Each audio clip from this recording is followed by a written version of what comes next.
In this episode, Megan and I wrap up our look at Picard Season 3 by looking at the final episode, The Last Generation. Well, Megan, we're to the end. Where do you want to start with episode 10? I guess let's start at the beginning of the end and work our way forward. Where we left off, of course, the Enterprise was on its way to the Borg Cube while Seven and Rafi and some of the remaining crew were trying to wrest the control of the Titan back from the Borg fleet. So what were some of your favorite parts from the first act, let's say? We ended episode 9 talking about the Enterprise D, and I'm going to start by talking about the Enterprise D. It was just so cool to see that. It was so cool to see them going after the cube, recognizing what they were up against. Yet the Borg do have certain deficiencies and defects, particularly the drones. And they adapt very well, but sometimes you can sneak in a first punch or a first shot or a first something before they adapt. And if you can execute your plan before they can adapt and communicate that throughout the hive, sometimes you can succeed. So I figured it would be something along those lines. Of course, we got data back full speed now. And in, I think it was episode 8, he was able to reincorporate all of the versions into this current version. And so he is the most powerful synthetic human version that we have seen. And he uses that to the full. And he feels, and he loves feeling. He's not overwhelmed by them as he was. I think it was in the first movie Generations where they put the emotion chip in him, and he was literally overwhelmed with emotions. So we've got Data, we've got them chasing the Borg, got them catching the Borg, and they go aboard the cube. So what about yourself? Let's see, there was a lot I liked about it. So I think one of the scenes at the beginning that really got me was on the Titan. And everything that's happening, it felt so personal for Seven. Or I perceived it as so personal for Seven. This is the Borg. They came back into her house. And they took her crew and her ship, and she was absolutely not going to stand for it. And I think the way they retook the bridge was such great science, like being able to shoot little transporter beams. I can't believe no one had thought of portable beam me ups before, but what great technology. It was wonderful to see them retaking the bridge. And another thing I really liked about that scene was the addition of just normal people who populate a starship. Like, it was really cool to see the cook from one of these ships put into a position that he never thought he'd have to be in. But it was nice to kind of see the normal character rather than a really ready, trained Starfleet officer. This is the cook, and he's here. And then her speech was very rousing. It was a good first captain speech. It was.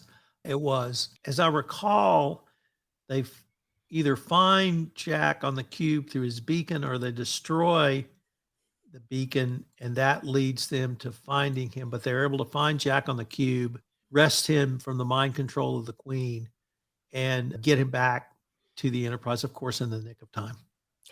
Yeah, and I thought what we were being able to hear from Jack when he was speaking, when he was Vox, the kind of Borg statement was different than it had been in previous iterations. So, your biological and technological distinctiveness will be added to our own, on and on. But this was a lot more humane. What Jack was saying, I thought that was really interesting, because your biological and technological distinctiveness will contribute to the whole. Your culture will evolve to serve the future. Peace and prosperity. There'll be a universe without fear or loss. The diseases of the past were gone. Like, I thought that was really interesting as a change. And then there was the conversation with the Borg Queen about how the Borg is now evolving. And instead of trying to bring people under their control, they're just going to completely wipe them out and replace them. But with this really quite beautiful idea of a future of peace and prosperity. Very interesting choices, I thought. That really was. And at that point, I began to wonder, is there some Jurati going on here that I haven't seen or known or haven't seen? Because I thought, as I said in the last episode, that the Jurati Queen Borg was a different timeline. But you're absolutely right. That was very different. It was the Picard in Jack, and it was the human. Yes. And then the evolution of the Borg, season 1, where we saw Hugh, it was clearly a different Borg. They had been defeated. They'd been defeated by a biological weapon. We'd essentially engaged in genocide. Now they were hunted, not because of a racial hatred or what would you call it? Being hatred, but to harvest their organs. because they were synthetic and had synthetic parts. That, I guess you could call that an evolution, but it's not an evolution that evolves over time naturally. Here, you're absolutely right. Something else was going on. Yeah. And I had to discard the Girardi part because I really firmly believe that's a different timeline. Very sensible, I think. But it made me wonder, did the Queen see something, a different way to take over? Because I'm firmly convinced she's all about the power. And did she see a way to, one, spin the takeover, as you said, with some very different language, but essentially saying, we're going I'm not. to Yeah. annihilate. Annihilate. Yeah. It was again, Doctor Who reference. Thank you. But, and maybe it was because they had that connection with the collective, with the Right. changelings. And they're like, okay, now we've got 2 points of evidence that independent, solid beings will use genocide. Therefore, they should not be in the universe anymore. Not a super unreasonable standpoint, to be completely honest. That's So that brings up something I really did wonder about and wanted to explore with you. What did the Borg garner from the changelings? Because I don't think the Borg assimilated the changelings. no. Did they take changeling either physiology, culture, or maybe that's the culture of the changeling? Because I think even back to Deep Space Nine, they used the language of peace, prosperity, serve us, not destroy us. We won't allow war or other conflicts between Yeah. our peoples, that sort of thing. But I really wondered, what did the changelings bring to the Borg table? Not simply the ability to attack the Federation in the manner they did. I think it was really it was access, because the Borg didn't have the strength to do anything. They weren't able to effect their assimilation without having that kind of access, without having people getting the the transporters ready to do that assimilation. So I think maybe an alliance of convenience, and maybe also just the idea is, if changelings and Borg are not kind of assimilation compatible, if you get rid of all of the other races in the universe, there's probably enough space for the both of them. And they are of more like cultures, that collectivism. Maybe they've thought that they could just be the only 2. Communism bad, individualism good. Hammer it a little harder, why don't you? So what did other questions come up for you? Oh, let's see. What have I got here? One about being the Borg, the moment when Picard joined Jack in the collective, when he re-entered the collective to try and connect with his son, and they were in, it's like a middle zone. They were both in their bodies. They were able to talk. They were using I pronouns rather than we. And it made me wonder if that was actually more like what the interior life of the Borg was or could be, rather than being completely subsumed to the collective. Maybe there was within the exterior collective internal individuality. And I don't know if there's enough evidence to really back that up, but it made me think about it. I guess I thought that they had not been fully assimilated yet. That could very much be about, I kind of dug the idea, especially Yeah. because, Jack didn't go for it. Maybe it's because he thought it would be something better, or maybe he could even help manipulate it into being something better. Right. But I thought that was pretty interesting. You were really looking and listening to the language of these episodes. I really was. I really enjoyed this season. They get Jack off. They are able to defeat the rest of Starfleet because they're not connected, because of course they're in the Enterprise D. And then we go a year later. And then they just So give all of the viewers lots of little presents and send us on our way. So I assume you had some feelings about 7 of 9 being promoted to the captain's chair. I did. I love the idea that Starfleet actually did go and give a thief, a pirate, and a spy their own ship. That was pretty awesome. The last thing I had written down here is they did not deny us Seven's catchphrase. Dare they? So I feel a way about that. Yeah, I still like her better as a Ranger. I still like her better as an outsider. She was good as a Ranger. I'm going to have to see her within the structure of being a Starfleet officer. Although I know she did that in Voyager as she was evolving back to being some other, just a Borg drone. But I hate seeing her constrained. And maybe as the captain, she won't be constrained. I think she'll be like a Picard style captain or a Janeway style captain. Everyone in Starfleet, like admin, knows who she is. They gave her a ship anyway. Whatever Right. happens next is on them. I think she's gonna go her own way, and will definitely be more of the asking of forgiveness than permission. Okay. Raffi as first officer. I thought Raffi's wrap up was really sweet. How did Worf leak that data so that she could reconnect with her family? That was so great. What a classy move.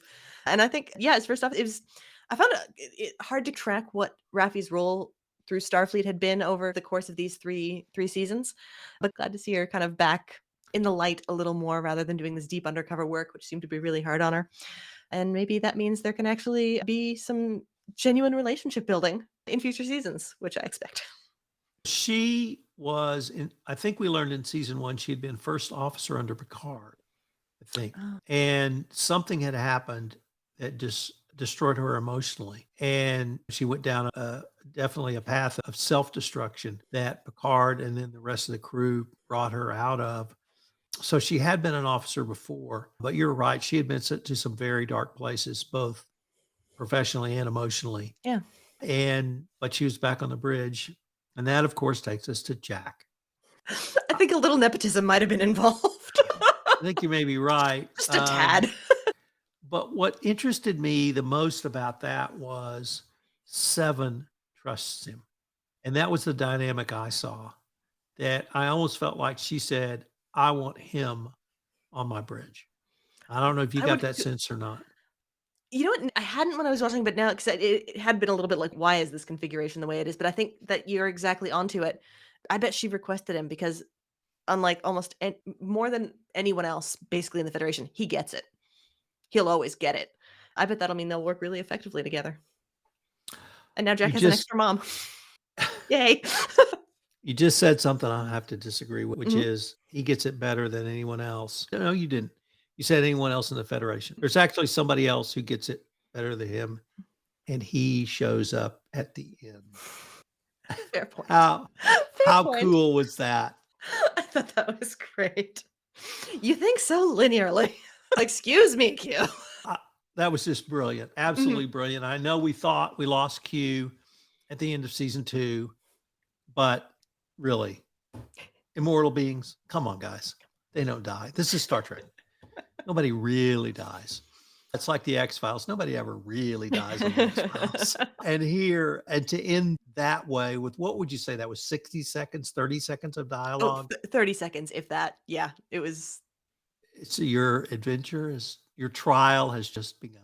Yeah, and I think like they did such a good job of closing the door on the old generation. They left them happy. They left them together. They left them fulfilled. But they left them exactly. I think the way TNG ended with the poker game, and that beautiful closure. And I love the way that then they opened it up for the next group, the next generation to take it on. And I assume there will. I need to know what Seven's catchphrase is. This is going to plague me. So for anyone who has not seen this episode, as we know, Picard's phrase was engage. And so they ask Seven, and she's about to tell them to go, what her phrase will be. And the camera pans or does a close up to her face. And as I recall, it was almost to her lips, It was which parted. parted, and that ended the episode. So the cliffhanger for that phrase was perfect, just Oh, perfect. infuriating. I wrote in all caps. They did not do that. That was really well done. And they have set us up for, I knew this was leading to Star Trek for the rest of our lives, but I didn't realize just how great it was going to be to have this crew out now. Yeah, really. I very much find myself looking forward to what they do next with this particular group of people, with Sydney, with Jack, with Raffi, with Seven. I'm looking forward to getting some more to the other rest of the bridge crew, who we got to know a little bit over the last couple of episodes. Right. Really cool stuff. And I think I said it the last episode. I felt like we got to say goodbye Yeah. to the original TNG crew. And that can be very satisfying as a fan, as a customer, as a viewer, whatever we are in this journey, getting to say goodbye to people who are parts of your lives at different parts of your lives, because we were very different people 30 years ago. Yeah. And, or even between the time of the original TNG series, as we may have watched it in syndication or in reruns, It always meant something different at a different part of our life. And at this point in my life, I found it incredibly poignant to be able to say goodbye to those guys. Yeah, I agree. I like an ending. I believe in endings. And I think this was a really good way to end something firmly and thoroughly and compassionately and beautifully, but also leave the door open for something else. I thought just beautifully done. And yeah, I'm sad to say goodbye, but I think it feels very right. I can't think of a better phrase to end this podcast and this podcast series on, where we've looked at Picard season 3. I'm just going to say I'm Tom Fox. And I'm Megan Dougherty. This is Tom Fox again. Thanks so much for listening to this episode of Because That's What Heroes Do. I hope you'll join Megan and I in our next series where we take a look at Firefly. Because That's What Heroes Do is a production of the Compliance Podcast Network.